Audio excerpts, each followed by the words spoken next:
Hello mga kapasaway. Ayan, panoorin natin si ate. Nagluto siya ng sotanghon. Hindi raw masarap, sabi ng mayari. Kaya ngayon, para hindi pa bayaran sa kanya, ubusin niya raw. Kung maubos niya, hindi pa pabayaran. Galing pa naman sumubo. Pati mga pansit magkakadugtong.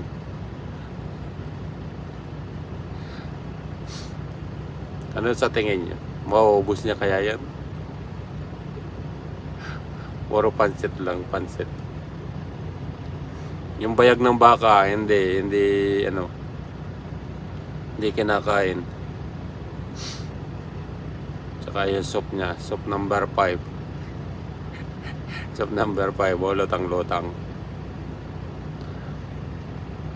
Oh. Yung isa nagtataka yung isa nagta-timer pa. Oh. Nabulunan na, hindi na kaya. Masusuka na.